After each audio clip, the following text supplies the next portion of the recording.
Hi guys, so today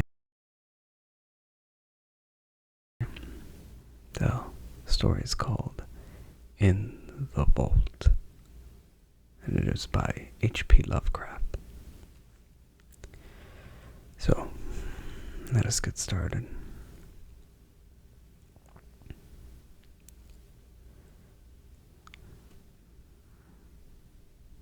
Once again, this is In the Vault by H.P. Lovecraft. There is nothing more absurd, as I view it, than that conventional association of the homely and the wholesome which seems to pervade the psychology of the multitude.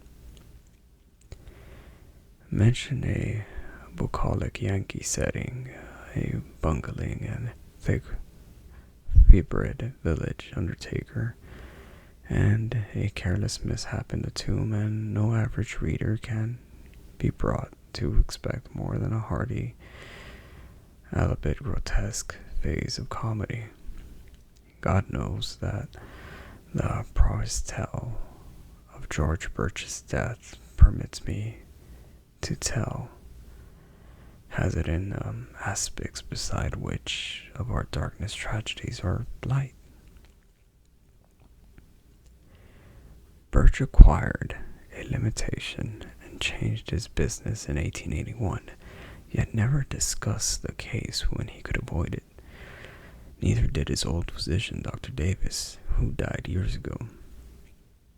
It was generally stated that the affliction and shock were results of an unlucky slip, whereby Birch had locked himself for 9 hours in the receiving tomb of Peck Valley Cemetery, escaping only by crude and disastrous mechanical means. But while this much was undoubtedly true, there were other and blacker things which the man used to whisper to me in his drunken delirium toward the last. He confided in me because I was his doctor, and because he probably felt the need of confiding in someone else after Davis died. He was a bachelor, wholly without relatives. Birch, before 1881, had been the village undertaker of Peck Valley, and was very calloused and primitive specimen, even as such specimens go. The practices I heard attributed to him would be unbelievable today, at least in the city. And even Peck Valley would have shuddered a bit had it known the easy ethics of its mortuary artists in such debatable matters as the ownership of costly laying out apparel, invisible beneath the casket's lid, and the degree of dignity to be maintained in posing and adapting the unseen members of lifeless tenants to containers not always calculated in the sublimest accuracy. Most distinctly, Birch was lax and insensitive, and professionally undesirable, but I still think he was not an evil man. He was merely crass of fiber and function, thoughtless, careless, and licorice, as his easily avoidable accident proves, and without that modicum of imagination which holds the average citizen within certain limits fixed by taste. Just where to begin Birch's story I can hardly debate, since I am no practiced teller of tales. I suppose one should start in the cold December of 1880, when the ground froze and the cemetery delvers found they could dig no more graves till spring. Fortunately, the village was small and the death rate low, so that it was possible to give all of Birch's inanimate charges a temporary haven in the single antiquated receiving tomb. the undertaker grew doubtedly lethargic in the bitter weather, and seemed to outdo even himself in carelessness. Never did he knock together flimsier and ungainlier caskets, or disregard more flagrantly the needs of the rusty lock on the tomb door, which he slammed open and shut with nonchalant abandon. At last the spring thaw came, and the graves were laboriously prepared for the 9 silent harvests of the grim reaper which waited in the tomb. Birch, though, dreaded the bother of removal and interment, and began his task of transference one disagreeable April morning, but ceased before noon because the heavy rain seemed to irritate his horse. After having laid but one mortal tenement to its permanent rest, that was Darius Peck, a non-Agarian whose grave was not far from the tomb.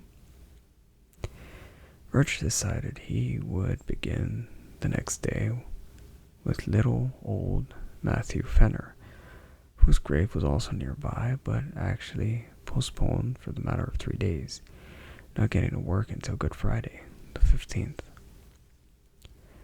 Without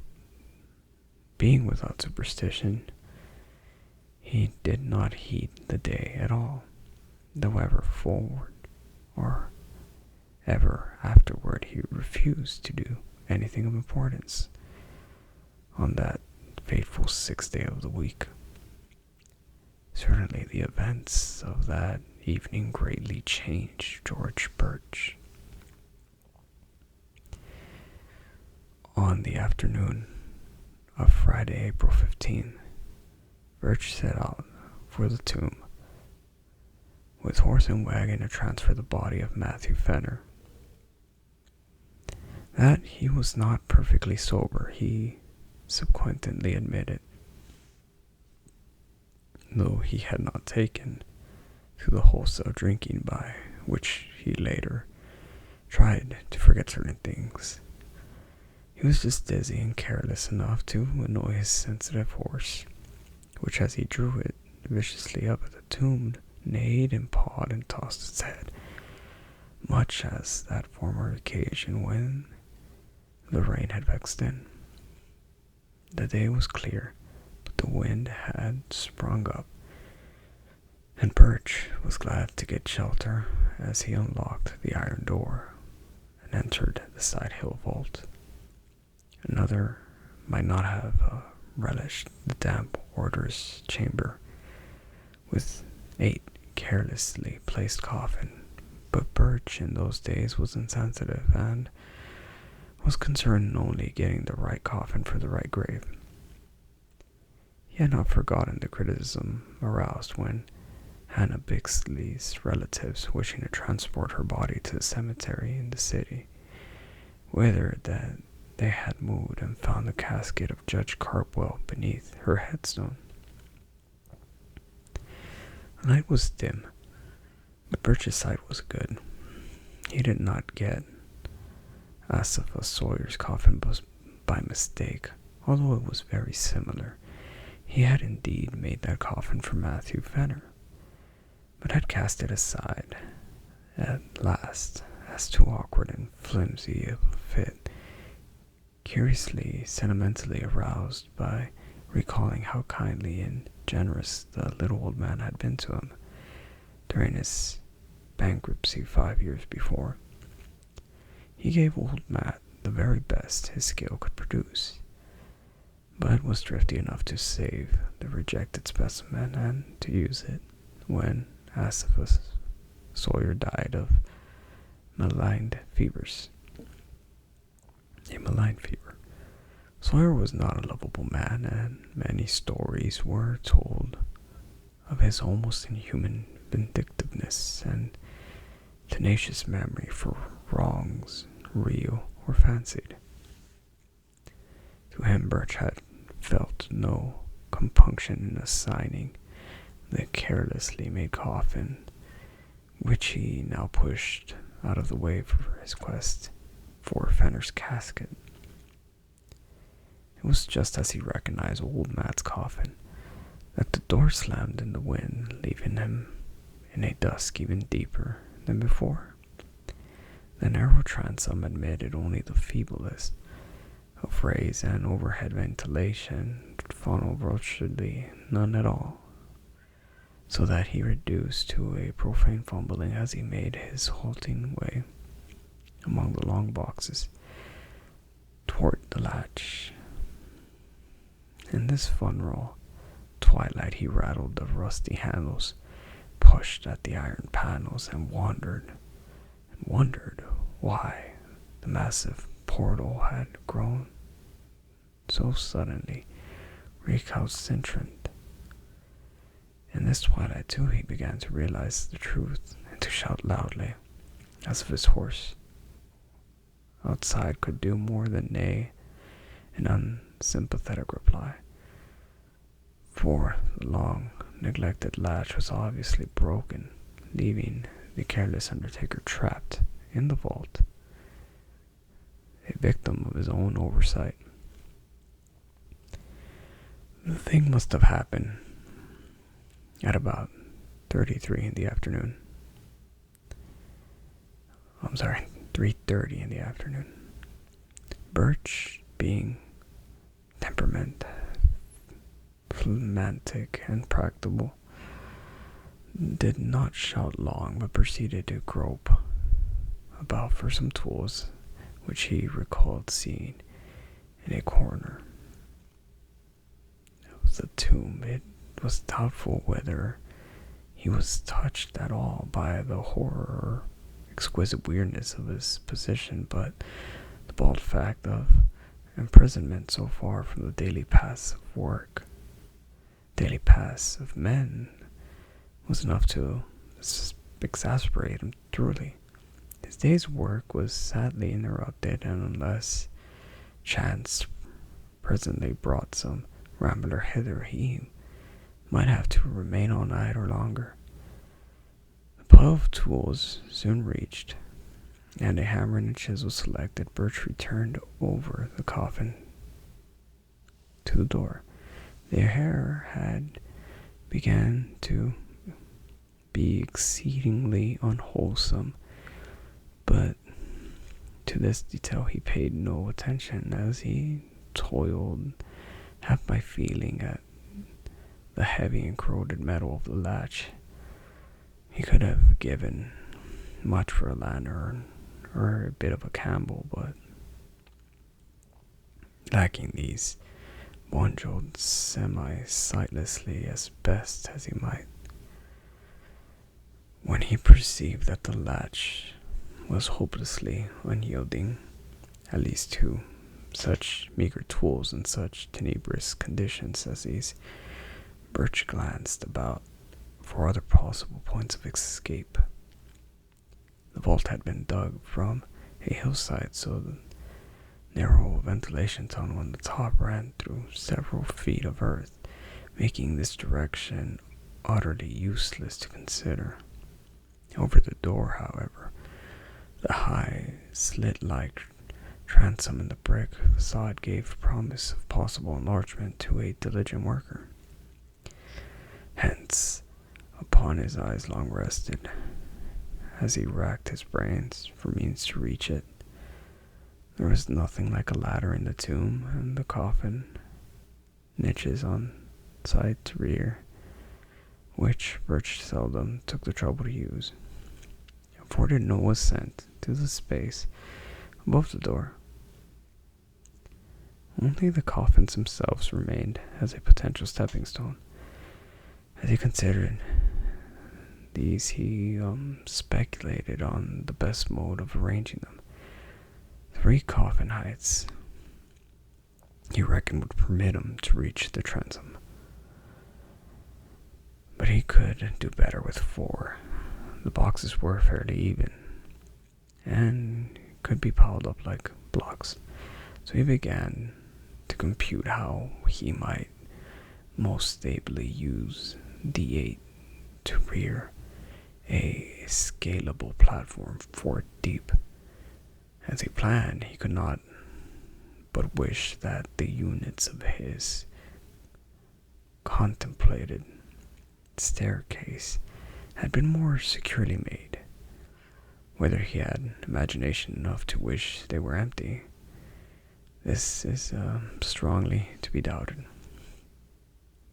Finally, he decided to lay a base of 3 parallel with the wall, and to place upon these 2 layers, 2 of each, upon these a single box to serve as a platform. This arrangement could be ascended with a minimum awkwardness and would furnish the desired height. Better still, though, he would utilize only 2 boxes of the base to support the superstructure, leaving one free to be piled on top on in case the actual feat of escape required even a greater altitude. And so, the prisoner toiled in the twilight, heaving the unresponsive remnants of mortality with little ceremony, as this miniature tower of Babel rose, course by course. Several of the coffins began to split under the stress of the handling, and he planned to save the stoutly built casket of little old Matthew Fenner for the top, in order that his feet might have as certain a surface as possible. In the semi-gloom, he trusted mostly to select the right one, and indeed came upon almost by accident, since it tumbled into his hands as if though some odd volition after he had wittingly placed it beside another on the 3rd layer. The tower at length finished, and his arms ached, rested by him. Pause, during which he sat on the bottom step of his grim device. Birch cautiously ascended with his tools and stood abreast of the narrow transom. The borders of the space were entirely brick, and there seemed little doubt that he could shortly chisel away enough to allow his body to pass. As his hammer blows began to fall, the horse outside whined in a tone which might have been encouraging and may have been mocking. In either case, it would be appropriate, for the unexpected tenacity of the easy-looking brickwork was surely a sardonic commentary on the vanity of mortal hopes and the source of a task whose performance deserved every possible stimulus. Dusk fell and found Birch still toiling. He worked largely by feeling by now, and since newly gathered clouds hide the moon, and his progress still slow, he felt hardened at the extent which his encroachments on top and bottom of the aperture. He could not, or he could, he was sure, get out by midnight. He was sure he could get out, though it is characteristic of him that this thought was untinged with eerie implications, disturbed by many oppressive reflections on the time, the place, and the company beneath his feet.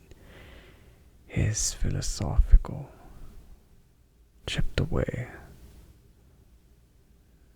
the stony brickwork, cursing when a fragment hit him in the face, and laughed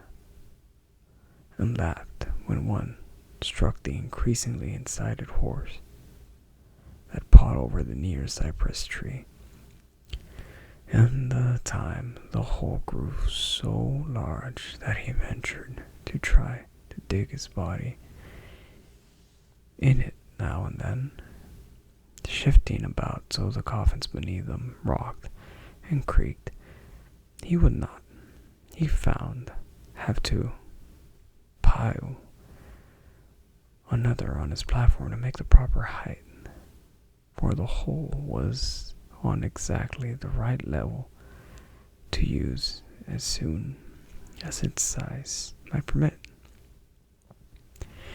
It must have been midnight at least when Birch decided he could get through the transom. Tired and perspiring despite many rests, he descended to the floor and sat a while on the bottom box to gather strength for the final rigor and leap to the ground outside. A hungry horse was neighing repeatedly, almost uncannily. He vaguely wished it would stop. He was curiously elated over by his impending escape and almost dreaded the exertion, for his form and the indolent stoutness of an early middle age. As he remounted the splitting coffins, he felt his weight vary poignantly, especially when, upon reaching the topmost one, he heard the aggravated crackle which bespeaks the wholesale rending of the wood.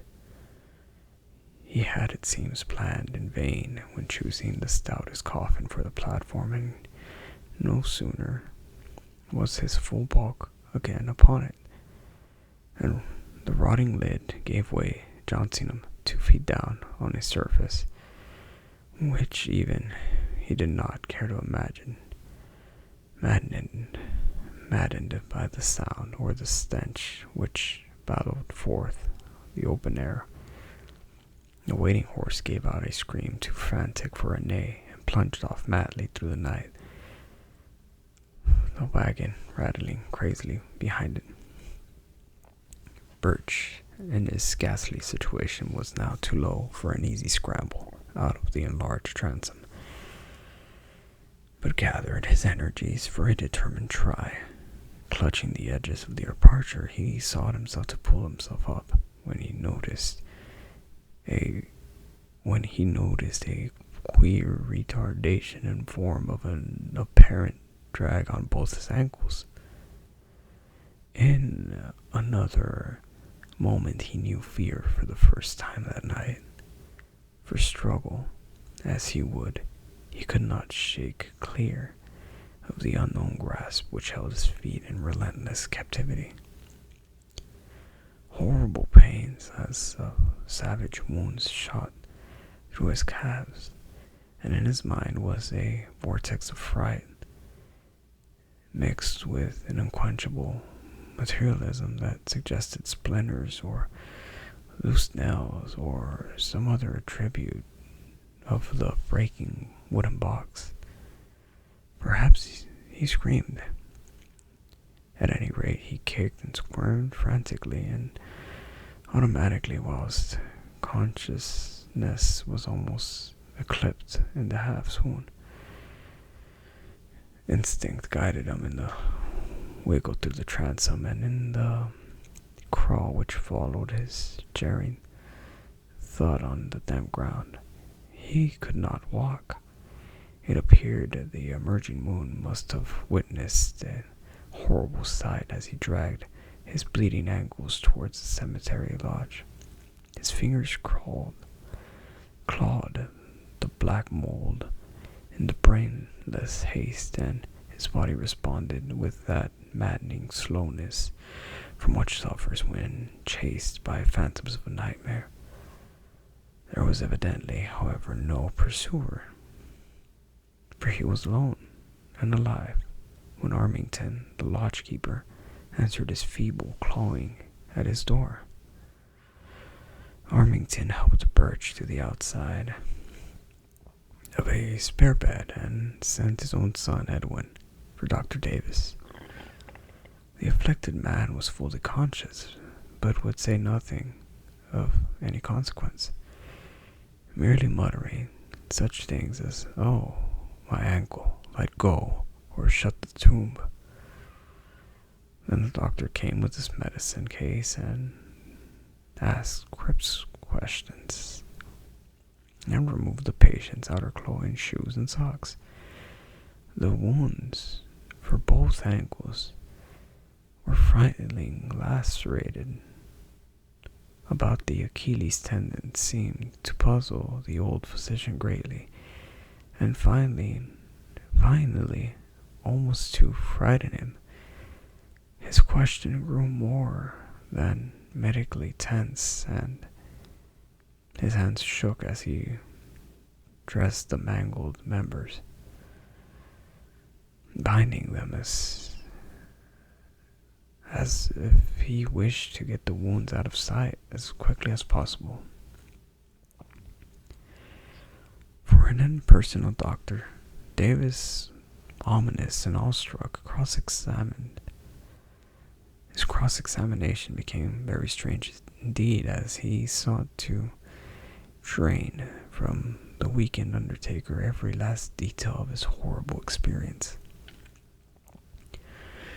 He was oddly anxious to know if Birch were sure, absolutely sure, of the identity of the top coffin in which the pot was, how he had chosen it, how he had been certain of it as the Wiener coffin in the dusk, and how he had distinguished it from the inferior duplicate coffin of the vicious ass of Sawyer. Would the firm Wiener casket have caved in so readily? Davis, an old-time village practitioner, had of course seen both at respective funerals, as indeed he had attended both Fenner and Sawyer in their last illnesses. He had even wondered, at Sawyer's funeral, how the vindictive farmer had managed to lie straight in a box so closely akin to that of a diminutive Fenner. After a full 2 hours, Dr. Davis left, urging Birch to insist at all times that his wounds were caused entirely by loose nails and splintering wood. What else, he added, could never in any case be proved or believed. But it would be well to say as little as could be said, and to let no other doctor treat the wound. Birch heeded this advice all the rest of his life, till he told me this story. And when I saw the scars, ancient and widened as they were, I agreed that he was wise in doing so. He always remained lame, for the great tendons had been severed. But I think the greatest lameness was in his soul.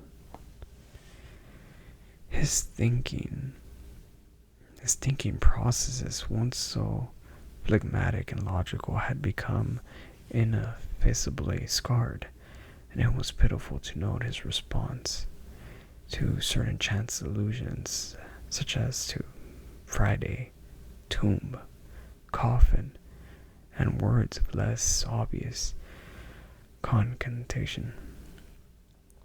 His frightened horse had gone home, but his frightened wits never quite did that. He changed his business, but something always preyed upon him. It may have been just fear. It may have been fear mixed with a queer belated sort of remorse for bygone crudities. His drinking, of course, only aggravated what was meant to be alleviated. When Dr. Davis left Birch that night, he had taken a lantern and gone to the old receiving tomb. The moon was shining on the scattered brick fragments and marred facade, and the latch of the great door yielded readily to a touch from the outside. Steeled by the old ordeals in the dissecting rooms, the doctor entered and looked about, stifling the nausea of mind and body that everything in sight and smell induced. He cried aloud once, and later gave a gasp that was more terrible than a cry. Then he fled back to the lodge and broke all the rules of his calling by rousing and shaking his patient, hurling at him a succession of shuddering whispers and that seared into bewildered ears like the hisses of vitriol. It was Asif's coffin, Birch, just as I thought. I never knew his teeth. His teeth with the front ones missing on the upper jaw. Never, for God's sake. Show those wounds. The body was pretty badly gone, but if I ever saw vindictiveness on any face, or former face, you know what a fiend he was for revenge. How he ruined old Raymond 30 years after their boundary suit, and how he stepped on the puppy that snapped at him a year ago, late August. He was the devil incarnate, Birch. And I believe his eye for an eye fury could beat old Father Death himself. God, what a rage. I'd hate to have it aimed at me. Why did you do it, Birch? He was a scoundrel, and I don't blame you for giving him a cast-aside coffin, but you always did go too damned far. Well, enough to skimp on the thing some way, but you knew what a little man old Fenner was.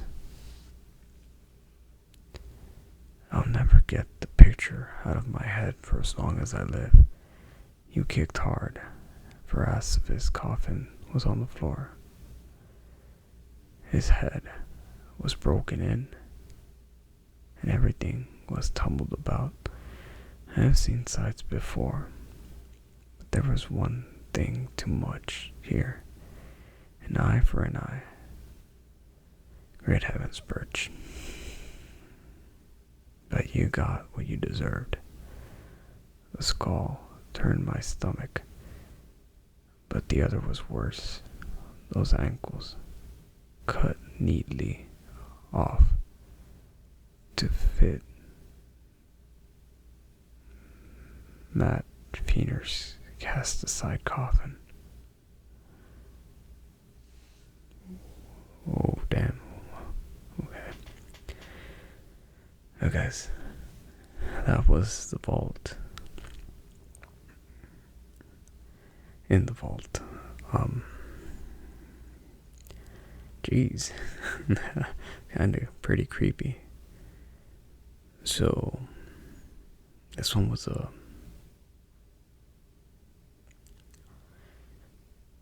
different type of strange occurrence. Maybe I'm reading this wrong. I'm not sure, but it seems like we have a coffin maker that also takes care of the tomb. He gets stuck, and he's stuck in there till midnight. And he plots a way to get out of this small passage so he could get out right and dig his way out of the graveyard. And his horse is next to him, and he thinks he could get out. And finally his plan is to kind of scale a wall with his tools and use the coffins as like stepping stones. And he puts one on the bottom.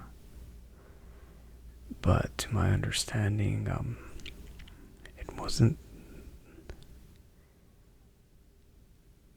Okay, this is what I don't understand. You guys correct me in the comments if I'm getting this confused, but apparently there was two coffins that kind of stood out. One was an old, small, nice man, and the other one was some bad guy kind of guy, right? He was a bad guy, and he thought he was using the bad guy's coffin, I think, to stand on. But his coffin was supposed to be cheaper, I think, unless I'm getting it wrong. But from what I understood is that, maybe I'm getting that part wrong, but the coffin broke and something bit this guy's leg and severed his ankles. So, like, Jesus. Okay. Yeah. Zombies, huh? Apparently this guy was a bad guy in life, and he was still a bad guy in death, because somehow he bit him. But dang, man, getting trapped. Oof. Dang. Well, fun fact, I read that this was one of the first works that ever included a type of zombie-like thing biting or eating, as in, as an attack or something. But yeah, that was In the Vault by H.P. Lovecraft. And I guess this is the end of this video, so I'll see you guys next time. Take care, guys.